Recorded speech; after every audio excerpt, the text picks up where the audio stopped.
Untuk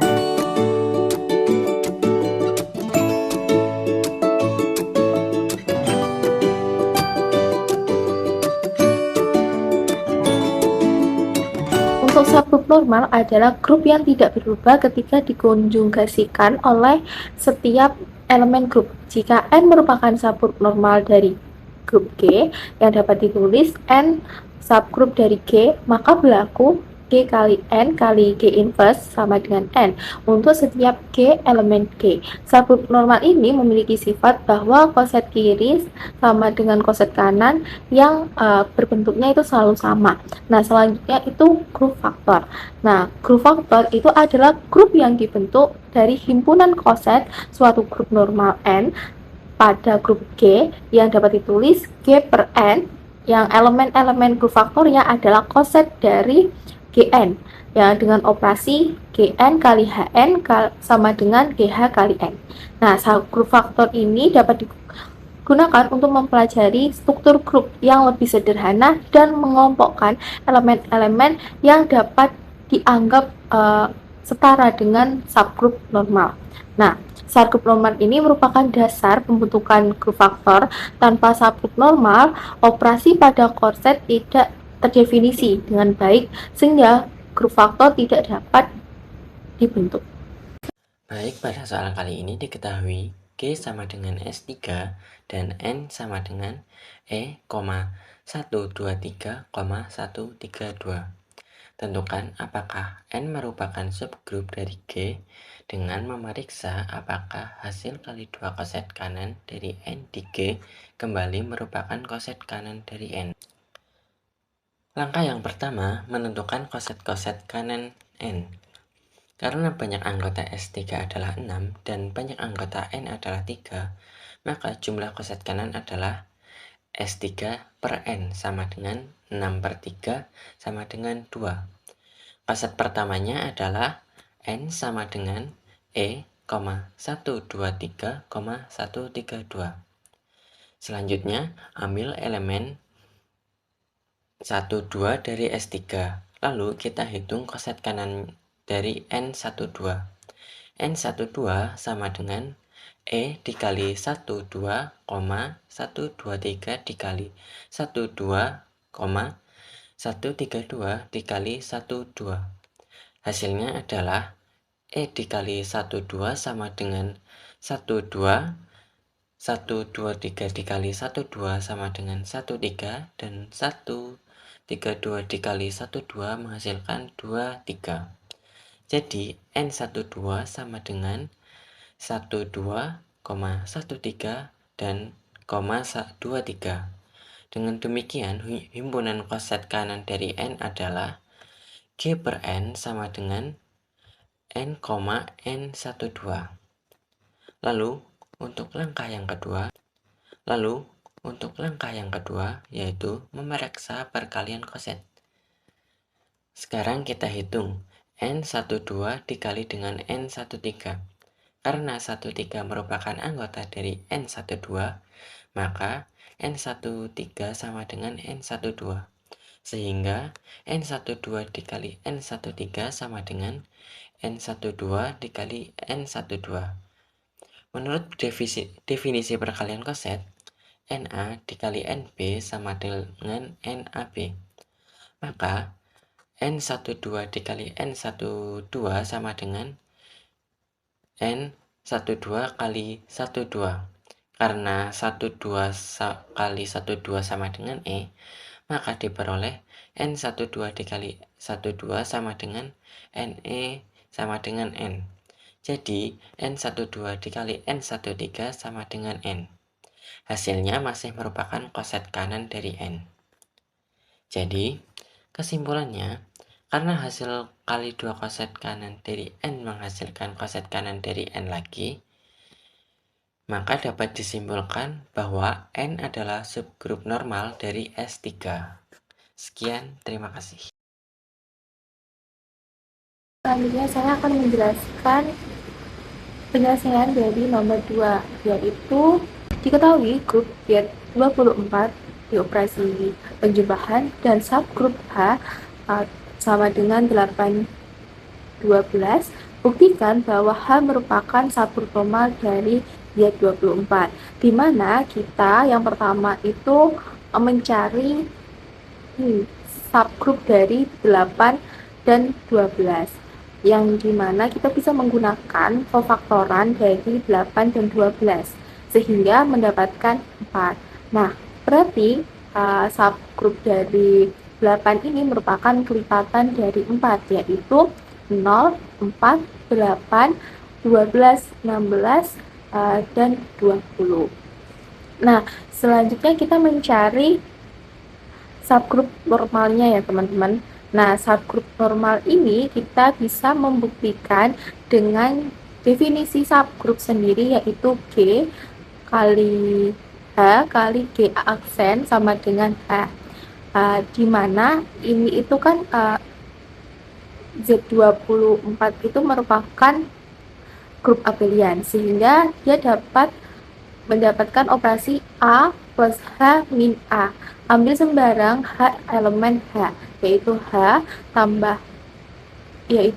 A tambah H min A sama dengan H. Jadi A plus H min H sama dengan H. Maka H atau 8,12 itu merupakan subgrup dari Z24.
Selanjutnya kita bisa membuktikan dengan menggunakan konsep kiri dan konsep kanannya itu sama.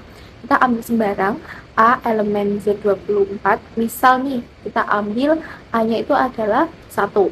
Konsep kiri yaitu A tambah H sama dengan A plus H habis dibagi H elemen H, yaitu 1 ditambah dengan H, dan dimana H itu adalah 8 dan 20 dan 12, yaitu anggotanya 1 ditambah 0 yaitu jadi sama dengan 1 ditambah 4 sama dengan 5, 1 ditambah 8 sama dengan 9, 1 ditambah 12 sama dengan 13, 1 ditambah 16 sama dengan 17, dan 1 ditambah 20 sama dengan 21. Selanjutnya kita menyelesaikan dengan konsep kanan, yaitu teman-teman, yang rumusnya yaitu H tambah A sama dengan H plus A habis dibagi H elemen H sendiri.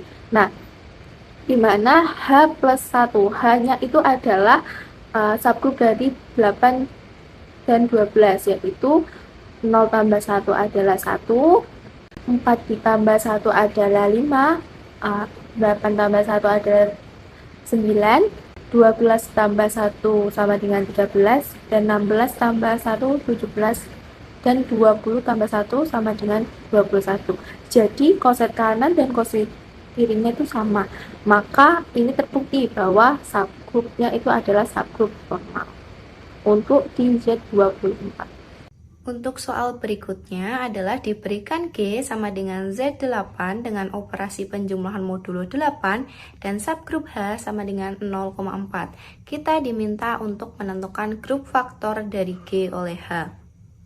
Yang pertama akan ditunjukkan bahwa subgrup tersebut merupakan subgrup normal, yaitu dengan menunjukkan koset kiri sama dengan koset kanan. Koset kiri diperoleh dari A plus H untuk setiap A plus H, di mana H elemen H. Karena H sama dengan 0,4, Sehingga 0 plus H sama dengan 0 ditambah 0 hasilnya 0, 0 ditambah 4 hasilnya 4. Sehingga untuk 0 plus H kita dapatkan 0,4. Selanjutnya adalah 1 plus H. 1 ditambah 0 hasilnya 1, 1 ditambah 4 hasilnya 5. Sehingga kita dapatkan 1,5. Selanjutnya 2 plus H. 2 ditambah 0 sama dengan 2, 2 ditambah 4 sama dengan 6. Sehingga kita dapatkan hasil 2 plus H sama dengan 2,6. Dan untuk 3 plus H sama dengan 3 ditambah 0 sama dengan 3, 3 ditambah 4 sama dengan 7. Sehingga kita dapatkan untuk 3 plus H sama dengan 3,7. Sedangkan koset kanan kita peroleh dari H plus A untuk setiap H plus A, di mana H elemen H akan memberikan hasil yang sama karena untuk setiap elemen berlaku A plus H sama dengan H plus A. Maka H adalah subgrup normal dari G. Langkah yang kedua yaitu menentukan banyaknya elemen grup faktor. Banyaknya koset dalam grup faktor dapat dihitung menggunakan indeks, yaitu indeks G terhadap H sama dengan G per H. Karena orde G sama dengan 8 dan orde H adalah 2, maka kita peroleh indeks G terhadap H adalah 4. Selanjutnya, langkah ketiga yaitu menentukan koset-koset yang berbeda. Dari hasil perhitungan tadi diperoleh 0 plus H sama dengan 0,4, 1 plus H sama dengan 1,5, 2 plus H sama dengan 2,6, 3 plus H sama dengan 3,7. Selanjutnya, kita hitung untuk 4 plus H sama dengan 4 ditambah 0, 4. 4 ditambah 4 sama dengan 8. 8 modulo 8 itu hasilnya 0. Sehingga kita dapatkan 4,0 atau sama dengan 0 plus H. Seperti nilai yang sudah kita peroleh tadi untuk 0 plus H. Selanjutnya 5 plus H sama dengan 5 ditambah 0, 5. 5 ditambah 4 yaitu 9. 9 modulo 8 sama dengan 1. Sehingga kita peroleh 5,1 atau sama dengan 1 plus H. Selanjutnya untuk 6 plus H sama dengan 6 ditambah 0 itu 6. 6 ditambah 4 sama dengan 10. 10 modulo 8 adalah 2. Sehingga kita dapatkan 6 plus H sama dengan 6,2 atau sama dengan 2 plus H. Untuk yang terakhir yaitu 7 plus H sama dengan 7 ditambah 0, 7. 7 ditambah 4 sama dengan 11. 11 modulo 8 adalah 3. Sehingga kita dapatkan 7,3 atau sama dengan 3 plus H. Berdasarkan hasil perhitungan yang sudah kita lakukan, maka koset-koset yang berbeda itu ada 4. Dan dengan demikian diperoleh grup faktor dari G oleh H adalah himpunan H, 1 plus H, 2 plus H, dan 3 plus H. Nomor selanjutnya adalah nomor 4, diketahui G sama dengan Z10 dan N sama dengan 0 dan 5. Tentukan order N di dalam G dan tentukan koset faktor tersebut. Penyelesaiannya yang pertama, kita dapat menentukan banyak anggota G dan N. Karena G-nya Z10, maka anggota grupnya ada 0 hingga 9. Jadi jumlah anggotanya adalah 10. Dan diketahui di soal N sama dengan 0 dan 5, maka orde N-nya sama dengan 2. Kemudian kita dapat menentukan orde grup faktor N di dalam G dengan mensubstitusikan ke teorema 10.4. Order N di dalam G sama dengan order G atau grupnya dibagi dengan order N atau subgrupnya. 10 dibagi 2 akan menghasilkan 5. Kemudian kita dapat menentukan koset-kosetnya. Karena operasinya adalah penjumlahan modulo 10, maka koset N plus A. Nah, kemudian kita dapat menghitung N plus 0 sama dengan 0 ditambah 0, 5 ditambah 0, yang akan menghasilkan 0 dan 5. N plus 1 sama dengan 0 plus 1 dan 5 plus 1 yang akan menghasilkan 1 dan 6. Begitu hingga kita mendapatkan 5 koset yang berbeda. Nah, di sini kita berhenti di N plus 4 yang akan menghasilkan 4 dan 9. Nah, karena sudah mendapatkan 5 koset yang berbeda, kita periksa apakah muncul koset baru. Kita dapat menghitung N plus 5-nya. n plus 5 akan sama dengan 0 ditambah 5 dan 5 ditambah 5 yang akan menghasilkan 5 dan 10. Karena ada di modulo 10, maka 10 kongruen 10 modulo 10 akan sama dengan 10 kongruen 0 modulo 10. Yang berarti hasil n plus 5-nya akan menjadi 5 dan 0, yang akan sama dengan nilai n sendiri, yaitu 0 dan 5. Dan untuk seterusnya, n plus 6 akan sama dengan n plus 1, n plus 7 akan sama dengan n plus 2, hingga n plus 9 akan sama dengan n plus 4. Jadi tidak ada koset baru lagi. Jadi kesimpulannya, grup faktor itu memiliki ordernya adalah 5 dan koset-koset yang berbeda adalah n plus 1, n plus 2, n plus 3, dan n plus 4. Dengan n sendiri nilainya 0 dan 5, hingga n plus 4 nilainya 4 dan 9. Jadi terdapat 5 koset berbeda dan order grup faktor n dalam G adalah 5.